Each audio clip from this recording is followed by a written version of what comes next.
धन्यवाद प्रभु यीशु, धन्यवाद प्रभु यीशु। लिखा है, जहाँ पर 2 या 3 व्यक्ति मेरे नाम से इकट्ठे होते हैं, उनके बीच में मैं होता हूँ। हाँ प्रभु यीशु, आप यहाँ मौजूद हैं। मैं विश्वास करता हूँ। विश्वास ही वह मार्ग है जिस पर चलकर हम धार्मिकता को पाते हैं। प्रभु यीशु, जब मैंने आपके वचन पर विश्वास किया, आपके किए हुए कामों पर विश्वास किया, तो आपने हमें धर्मी ठहराया। और बाइबल कहती है कि धर्मी की प्रार्थना आप सुनते हैं। तो प्रभु यीशु, आज हम प्रेम से बातें करते हैं प्रभु। प्रेम, जिनके लिए प्रार्थनाएं हम करते हैं प्रभु, और दर्शन के द्वारा जवाब आप हमें देते हैं, उन प्रेम के द्वारा। प्रेम, आज मैं तुमसे बातें करता हूँ, और साथ में दुख भंजन मिशन के जितने भाई और बहन, जितने विश्वासी लोग हैं जो कि प्रभु यीशु पर विश्वास करते हैं, उन सबको साथ को लेकर के आज मैं आप तुमसे बातें करता हूँ। प्रेम, तुम बहुत निराश हो जाते हो कभी कभी, और बातें भी बहुत सही बताते हो। इसलिए प्रेम, हिम्मत मत हारो। हम और तुम परमेश्वर के चुने हुए लोग हैं। हम और तुम। आज मैं खुल करके तुमसे बातें करता हूँ। बहुत दिनों से मन करता था, फोन से तो बातें करते हैं, लेकिन आज इस वीडियो के माध्यम से बातें करते हैं हम आपसे।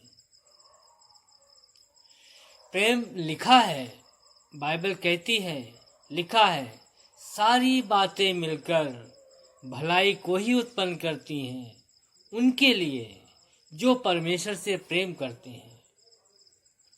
प्रेम, तुमने परमेश्वर से प्रेम किया, लेकिन तुमसे और हमसे कहीं ज्यादा परमेश्वर ने हमसे और तुमसे प्रेम किया।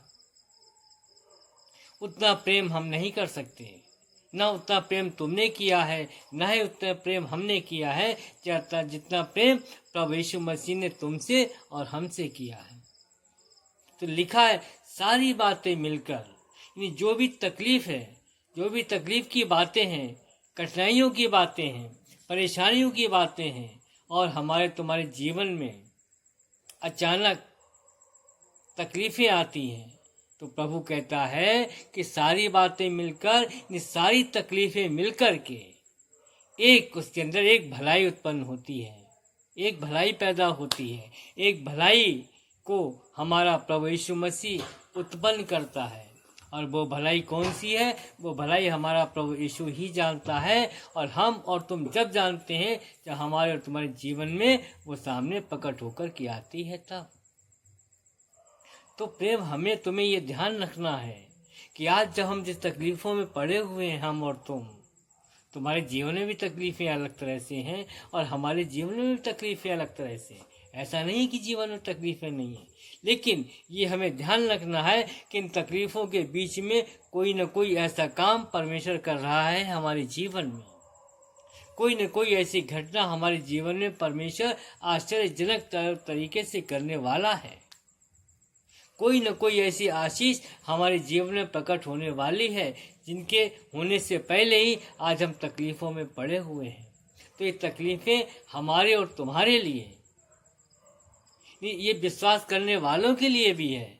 अब कौन कितना विश्वास करता है प्रेम, वो तो अलग की बात है, लेकिन हम अपनी और तुम्हारी बातें करते हैं। हम और तुम इन तकलीफों में आती हैं, तो ये कोई न कोई बड़े आश्चर्यजनक की बात होने वाली है हमारे और तुम्हारे जीवन में, और होती आई है। तुम्हें याद है प्रेम, तुमने हमसे कहा था कि जितने लोग बीमार लोग दिखाई देते हैं तुम्हें, तो तुम्हें दर्द होता था उनको देख करके। जब हम लोग कलीसिया में जाते थे तो पास्टर लोग प्रार्थना करते थे, बीमार लोग चंगे होते थे, वो गवाहियाँ देते थे।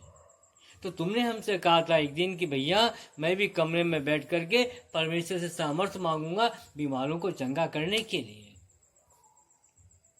खैर, तुम कमरे में बैठ गए, परमेश्वर से प्रार्थना की तुमने 8 दिन तक बराबर प्रार्थना करते रहे। जब बाहर निकले तो सामर्थ्य से भरे हुए थे, जिसको तुमने नहीं जाना और हमने भी नहीं जाना। और जब तुम गए तुम्हारी नौकरी छूट गई, वापस घर को आ गए।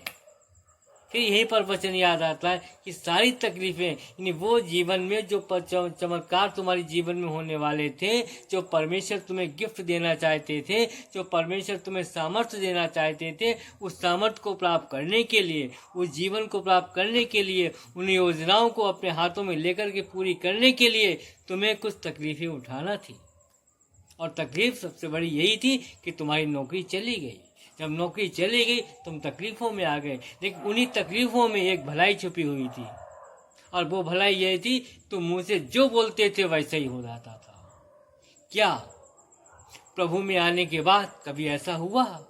कभी नहीं हुआ।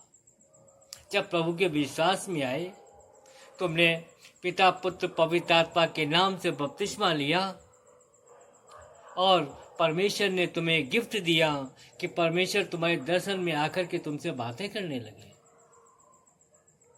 और जब तुम लोगों की तकलीफों को देख करके परेशान हुए, तब तुमने लोगों की भलाई के लिए तुमने परमेश्वर से सामर्थ्य मांगी, और परमेश्वर ने तुम्हें सामर्थ्य दी। लिखा है कि सारी बातें मिलकर भलाई को ही उत्पन्न करती हैं उनके लिए जो परमेश्वर से प्रेम करते हैं। जब तुमने प्रेम किया, प्रार्थनाएं करते थे, हम और तुम बैठ करके प्रार्थनाएं करते थे प्रभु से, प्रभु के गीत गाते थे, उसी वक्त प्रभु दर्शन में आकर के बातें करता था तुमसे। तब बाद में तुम कहते थे, भैया देखो परमेश्वर ने हमको ये बताया, प्रभु यीशु ने आज हमको ये बताया। तुम्हें याद है तुमने एक बार जोश पास्टर, जो काफी तकलीफों में थे, वो आर्थिक कठिनाइयों में थे, तो हमने और तुमने एक बार उनसे कहा था कि पास्टर जी आप काफ़ी तकलीफ़ों में हैं, आप कुछ काम नहीं करते हैं, प्रार्थनाएं करते हैं, अच्छी बात है, लेकिन अगर तुम कुछ काम करने लगोगे तो शायद ये तकलीफ़ें मिट जाएंगी। तो पास्टर जी ने क्या कहा था, याद है तुम्हें? कहा था कि अगर हम नौकरी करने लगेंगे, कोई न कोई व्यापार करने लगेंगे, तो जितना हम समय प्रभु के पास बिताते हैं वो समय हम नहीं बिता पाएंगे। हमें तो प्रभु के पास बैठना है, हम तो प्रभु के बच्चे हैं, हम तो प्रभु के बेटे हैं। तो उनकी इस बात से लेकर के हमें और तुम्हें कितना बल मिला था कि देखो कितना विश्वास इनका मजबूत है, तकलीफ़ों में होने के बावजूद ये विश्वास से कितने मजबूत है। और उन्हीं पास्टर के लिए तुमने एक बार मुझसे कहा था, अपने आप से कहा था कि पास्टर जी तुम विदेश जाओगे। तब उनको शायद एहसास नहीं हुआ, उनको विश्वास भी नहीं आया, लेकिन कुछ समय के बाद, कुछ दिनों के बाद फिर तुमने एक दिन उनसे कहा था कि पास्टर जी आप विदेश जाने वाले हैं। तो उस पास्टर ने ये कहा था, जिनका नाम जोश था, तब जोश पास्टर ने तुमसे कहा, हाँ वाकई में प्रेम मैं विदेश जा रहा हूँ। तो नहीं विदेश जा रहे हैं, विदेश की योजनाएं बन चुकी है, लेकिन प्रेम उन्होंने तुमको नहीं बताया कि मेरी योजनाएं बन रही है और मैं जा रहा हूँ। और प्रेम तुमने हमसे कहा था तुम्हारी बातें सही हो रही हैं, ये उन्होंने नहीं बताया। और पास्टर जी आज विदेश चले गए, आज वो स्विट्जरलैंड में है, जैसा कि तुमको मालूम है। आज वो स्विट्जरलैंड में है और पूरा परिवार सहित आज वो विदेश पे जाकर के बस गए। आज गाड़ी है, बंगला है, घर है, नौकर है, चाकर है, बैंक बैलेंस है, सब कुछ है उनके पास। क्यों? क्यों उन दिनों में वो आर्थिक कठिनाइयों से संघर्ष कर रहे थे, पैसे की कमी से संघर्ष कर रहे थे, लेकिन आज उनके पास सब कुछ है। और तुम्हारे और हमारे पास क्या है? उतना धन संपत्ति नहीं है। उनके बैंकों में तो आज लाखों रुपया होगा, गाड़ी है, बंगला है, सब कुछ है। और तुम्हारे पास गाड़ी है, तुम्हारे पास 2 पहिया स्कूटर है, और कभी कभी उसमें भी तेल डालने का पैसा नहीं होता है। और हमारे पास तो वो भी नहीं है, लेकिन तुम्हारे पास और हमारे पास आज प्रभु यीशु है। प्रभु यीशु उनके पास भी है, लेकिन उन्हें परमेश्वर ने संसारिक आशीषें दी हैं और हमें तुम्हें आत्मिकता की आशीषें दी हैं। मुंह से जो बोलते हो वैसा ही होता है। तो प्रेम यह क्या कम है? परमेश्वर का दिया हुआ गिफ्ट है ये। और जब तक तुम्हारा जीवन रहेगा, हमारा जीवन रहेगा, तो जो प्रभु ने हमें और तुम्हें दिया है तो क्या चला जाएगा? नहीं जाएगा। सांसारिक आशीषें दी हैं, गाड़ी दिया, बंगला दिया, घोड़ा दिया, बैंक बैलेंस दिया, नौकर चाकर दिया, सोना चांदी दिया, ये सब कुछ प्रेम यहीं पर रह जाएगा। चाहे वो पास्टर हो, चाहे वो दास हो, कोई भी हो, वो सब कुछ यहीं पे रह जाएगा। और जब यहाँ से जाएंगे तो जो भलाई के काम है, जो आत्मिकता की आशीष है, वही साथ में जाएंगी, और जो कि तुम्हारे पास दी हुई है परमेश्वर ने। प्रेम प्रार्थनाएं मैं करता हूँ, प्रार्थनाओं का जवाब परमेश्वर तुम्हारे द्वारा मुझे देते हैं, जबकि मुझे तो कभी दर्शन में नहीं दिया उन्होंने। मैं तो बहुत चाहता था कि मुझे भी प्रभु दर्शन दे, लेकिन नहीं। तो हम तो इसी बात से खुश हैं कि आज हमारी प्रार्थनाओं का जवाब परमेश्वर तुम्हें देते हैं। तुम्ही से तो कहते कि जाओ प्रेम, वर्मा जी को ये बताओ, वर्मा जी को ये बताओ, आज वर्मा जी का ये काम होने वाला, वर्मा जी का वो काम होने वाला। और प्रेम, हमारे और तुम्हारे प्रार्थनाओं के द्वारा परमेश्वर अनंत जीवन देता है लोगों को। ये क्या कम है? आज तुम सिक्योरिटी गार्ड हो तो किसी तरह से हिम्मत मत हारो, क्योंकि आज तुम संसार की सिक्योरिटी गार्ड हो। संसार की जो संपत्ति है, जो कंपनी, संसार की कंपनी है, उसकी देख रेख कर रहे हो। लेकिन परमेश्वर ने तुम्हें और हमें तो वो गिफ्ट दिया है, वो वरदान दिया है कि हम और तुम इंसान के अंदर से शैतान की शक्तियों को निकाल करके बाहर करेंगे। शैतान के जो गिफ्ट हैं, चोरी करना, झूठ बोलना, शराब पीना, नशा करना, व्यभिचार करना, जो लोग शैतान के गिफ्ट जिनके अंदर हैं, हमें और तुम्हें उनके अंदर से उनके गिफ्टों को निकालना है। शैतान की सारी योजनाओं को निकाल करके बाहर करना है। तुम वो सिक्योरिटी गार्ड हो, हिम्मत मत हारो।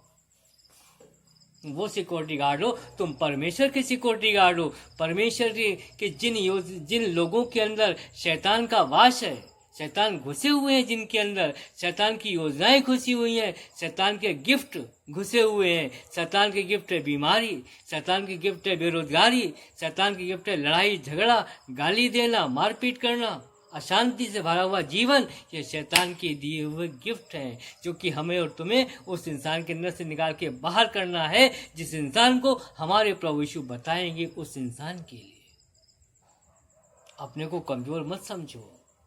तुम्हें याद है कि एक बार तुम्हारी बेटी को जब तुम लेकर के गए, बेटी को एग्जाम दिलाने के लिए, और जब एग्जाम में पहुंच गए तो वहां पर बेटी कुछ अपना जरूरी पेपर था वो भूल गई। अब तुम अगर लेने के लिए आते हो तब तक वो टाइम निकल जाएगा और बेटी स्कूल के अंदर मतलब नहीं जा पाएगी, एग्जाम उसका छूट जाएगा। तुमने फ़ोन किया हमको, परमेश्वर से ध्यान किया, तुरंत एक पड़ोस की लड़की बोली कि अंकल क्या परेशानी है आपको, बताओ हमें। तब तुमने जब उसको परेशानी बताई तो उससे अपनी गाड़ी आपको दे दी कि जाइए अंकल जल्दी से लेकर के आइए इसका पेपर। तो आप चले गए और पेपर लेकर के आए, और आने से और टाइम होने से पहले आप उसके अंदर प्रवेश कर गए। तो ये किसने मदद की? परमेश्वर ने मदद की, परमेश्वर ने मदद की। आज तुम्हारा बच्चा जिसको कि तुमने इतने प्यार से पाला, एक बेटी, तुमने अभी कुछ दिन पहले हमसे कहा था कि भैया मैं एक दिन मार्केट गया रहा था और हमारी बेटी ने केले मांगे और हम केले नहीं दे पाए क्योंकि मेरे पास पैसा नहीं था, मेरी नौकरी चली गई थी। तो मैंने प्रभु से कहा कि प्रभु बेटी आपने हमें दी है, आज मेरे पास नौकरी नहीं है, जब नौकरी थी तो बेटी जो मांगती थी हम ला करके देते थे, आज मेरे पास कुछ नहीं है देने के लिए, तो प्रभु बेटी आपने दी है तो केले भी प्रभु आप ही देंगे हमारी बेटी को। जब तुमने प्रार्थना किया, प्रार्थना करने बाद आधा पौना घंटे के बाद ही पड़ोसी का फोन आता है तुम्हारी पत्नी के पास और वो कहती है कि भैया मेरे यहाँ बहुत से केले आ गए हैं जो कि बेकार हो जाएंगे, हमारे मतलब के नहीं है, तुम आओ बहन यहाँ से 2 दर्जन लेकर के जाओ। तो परमेश्वर ने तो केले दिए, किसने दिए? तुम्हारा विश्वास था, तुम्हारे विश्वास को मजबूत करने के लिए तो उसने दिए। तो हिम्मत मत हारो प्रेम, हिम्मत मत हारो। बहुत ऊंचाई पे हम और तुम जाने वाले हैं। तुम्हें तो परमेश्वर ने दर्शन देके सब कुछ बताया है ना। आज जोश पास्टर को धन की जरूरत थी तो परमेश्वर ने उनको धन दे दिया। हमने और तुमने कभी धन नहीं चाहा, हमने और तुमने तो परमेश्वर को चाहा। एक हाथ में प्रभु यीशु के पास संसार की आशीषें हैं, एक हाथ में परमेश्वर स्वयं खुद है। तो हमने और तुमने तो परमेश्वर को माना है ना, परमेश्वर को मांगा है ना हमने और तुमने, तो तुम्हारे पास संसार की दौलत कहाँ से आएगी? नहीं आएगी। और हमारे तुम्हारे काम कोई रुकेंगे भी नहीं। आज मेरे पास धन नहीं है, तुम्हारे पास धन नहीं, लेकिन तुम धनवान बना दोगे अपनी प्रार्थनाओं के द्वारा। कोई काम ऐसा बाकी नहीं है जो कि तुम काम कर ना सको, क्योंकि तुम्हारे साथ और हमारे साथ परमेश्वर है। आज तुम कहते उदास हो जाते हो कि भैया हम कलीसिया में जाते हैं तो वहाँ पे दान देना पड़ता है, थैली आ जाती है घुमाने के लिए, जब 150 रुपया डालो तो पार्षद लोग भी खुशी से प्यार से बातें करते हैं, और जब पैसा नहीं डालो तो वो भी नफरत करते हैं, मुंह घुमा लेते हैं। तो भाई प्रेम, आजकल की कलीसियाएं, मैं दोष नहीं लगाता हूँ, आजकल की कलीसियाएं सब व्यापार बन चुकी हैं, व्यापार हो गया है ये। प्रभु यीशु के नाम से व्यापार लोग कर रहे हैं। वहाँ तुम्हें शांति नहीं मिलेगी, हमें भी शांति नहीं मिलेगी वहाँ पर। क्यों? कि वहाँ पर संसार आया गया है और परमेश्वर के साथ आत्मा है, और वो संसार है। उन कलीसियाओं में संसार है। तुम्हें याद है कि हम और तुम जब एक चर्च में जाते थे तो हम तुमने दर्शन में देखा कि हम और तुम चल रहे हैं, प्रभु भी अपने साथ में चल रहे हैं। तुमने दर्शन देखा था, तुम्हें तो हमें बताया कि भैया दर्शन में हमने देखा है, हम और तुम चल रहे हैं, प्रभु भी साथ में चल रहे हैं। और जब वो कलीसिया के अंदर पहुंचे हुए तो प्रभु वहीं पर रुक गए और हमसे दोनों से कहा कि आप तुम लोग जाओ, हमारा वहाँ पे काम नहीं। ये परमेश्वर की बातें हो रही हैं। जिस कलीसिया में परमेश्वर के नाम से कलीसिया लगी हुई है, परमेश्वर के नाम से वचन का प्रचार हो रहा है, परमेश्वर के नाम से प्रार्थनाएं की जा रही है, वहाँ पर हमारा प्रभु यीशु कह रहा है कि यहाँ पर हमारा काम नहीं, तुम लोग जाओ। यानी उस वहाँ पे संसार है, वहाँ पर प्रभु यीशु का काम नहीं। तो आजकल की कलीसियाएं प्रेम व्यापार बन चुकी हैं, व्यापार के अड्डे बन चुके हैं। पैसा है तो तुम्हें इज्जत मिलेगी, दशमांश देते हो तुम्हें सम्मान मिलेगा, नहीं देते हो तुम्हें अपमान मिलेगा, सम्मान नहीं मिलेगा। किसी की बुराई नहीं करना हमारा तुम्हारा काम नहीं है, लेकिन मैं तुम्हें हकीकत की बातें तुम्हें बता रहा हूँ कि ध्यान करो। एक इंसान कलीसिया में जाता है, परमेश्वर को ग्रहण करता है, प्रभु यीशु पर पिता पुत्र पवित्र आत्मा के नाम से बपतिस्मा लेता है, हाँ, प्रभु के नाम से प्रार्थनाएं करता है, सब कुछ करता है, लेकिन वो साइकिल से जाता है, उस चर्च के अंदर कलीसिया के अंदर साइकिल से जाता है, और बेचारों सालों साल वो साइकिल से ही जाता रहता है। और साइकिल से चलने वाले पास्टर 1 साल के अंदर मर्सिडीज आ जाती है, उनके अंदर कारें आ जाती हैं, लाखों का बैलेंस हो जाता है, नोट गिनने वाली मशीनें आ जाती हैं कलीसिया के अंदर। तो ये कहाँ से आ जाती हैं? क्यों? उन्होंने परमेश्वर के प्रभु यीशु मसीह के नाम से व्यापार चालू किया है, और नाम रखा कलीसिया का, नाम रखा प्रभु यीशु का वचन का। इसलिए तुमको वहाँ पर दुख होता है, क्योंकि वो कलीसियाएं, चर्च हमारे और तुम्हारे लिए नहीं बने हैं। आज हमारे जो अपने जिन्होंने मुझे इस रास्ते में लेकर के आए थे, पास्टर डैनियल राज, जिनका की प्रचार में कभी कोई सुनता हूँ, तो डैनियल राज ने कहा था कि जिस इंसान ने पिता पुत्र पवित्र आत्मा का नाम का बपतिस्मा ले लिया है, उसका सबसे बड़ा प्रोफेसर, सबसे बड़ा मास्टर, सिखाने वाला सिर्फ पवित्र आत्मा है और कोई नहीं है। हम जब बपतिस्मा नहीं लेते हैं, उससे पहले हम जिस कलीसिया से जुड़े होते हैं, जिस पास्टर से जुड़े होते हैं, तो वो हमें सिखाता है। और जब हम बपतिस्मा ले लेते हैं, तब हमें सिखाने वाला हमारा पवित्र आत्मा परमेश्वर है। और हम पवित्र आत्मा परमेश्वर जब हमसे बातें करता है, जब हम बाइबल को पढ़ते हैं, जब हम वचन को पढ़ते हैं, तब वो हमें सिखाता है। तो हम लोग क्या करते हैं? बाइबल नहीं पढ़ते हैं, वचन नहीं पढ़ते, हमें विश्वास उस पास्टर के ऊपर हो जाता है। नहीं, हम गलती करते, गुनाह करते हैं। हमें सबसे पहला मास्टर, सबसे पहला हमारा ईश्वर परमेश्वर पवित्र आत्मा है, जिसको कि प्रभु यीशु मसीह ने दिया है हमें और तुम्हें। इसीलिए तुम्हारा मन कलीसियाओं में नहीं लगता है और नहीं लगेगा। इसलिए परमेश्वर के आगे घुटने टिकाओ और बैठो, और जैसे बातें करते हो परमेश्वर से दर्शन को देखो, बातें करो और परमेश्वर के वचन पढ़ो। तुम्हें समय नहीं मिल पाता है तो परमेश्वर को बोलो कि प्रभु, मैं वचन पढ़ना चाहता हूँ, मुझे समय नहीं मिल पाता है, आप मुझे समय दीजिए। क्योंकि प्रभु ने कहा है तुम 1 कदम बढ़ाओगे, मैं 10 कदम तुम्हारी ओर बढ़ाऊंगा। तुम कह करके तो देखो प्रभु को, प्रभु तुम्हें समय निकाल करके तुमको देंगे ताकि तुम वचन को पढ़ सको। और कितने बड़े बड़े काम, कितने बड़े बड़े दर्शन तुमको प्रभु ने दिए हैं। तो इसलिए प्रेम, हिम्मत मत हारो, मन को छोटा मत करो। प्रभु हमारे तुम्हारे साथ है। जो हमें तुम्हें प्रभु यहाँ पे दिया है, यही हम और तुम साथ लेकर के जाएंगे। संसार की आशीष से यहीं रह जाएंगे, संसार की आशीष से यहीं पे रह जाएंगे। जिनके पास संसार की आशीषें हैं, लोग कहते हैं जब दुनिया से जाएगा जाता आदमी तो क्या लेकर जाता है? खाली हाथ आता है, खाली हाथ चला जाता है। अपन लोग खाली हाथ जाने वाले नहीं हैं। अपन परमेश्वर की दया लेकर के जाएंगे, परमेश्वर की भलाई लेकर जाएंगे और परमेश्वर की करुणा लेकर के जाएंगे। और अनंत जीवन की कुंजी, अनंत जीवन की चाबी जो प्रभु यीशु के पास है, वो लेकर के जाएंगे। हम खाली हाथ नहीं जाने वाले प्रेम, न हम और न तुम। ये तो संसार का नियम है। संसार का कहना है कि आदमी खाली हाथ आता है, खाली हाथ चला जाता है। और हम और तुम तो संसार से अलग हैं। हमारी सोच अलग है, तुम्हारी सोच अलग है। हमारी और तुम्हारी सोच अलग है, संसार से मेल नहीं खाती है। अगर संसार से मेल खा रही होती तो इतनी रात को हम परमेश्वर से बातें नहीं कर रहे होते।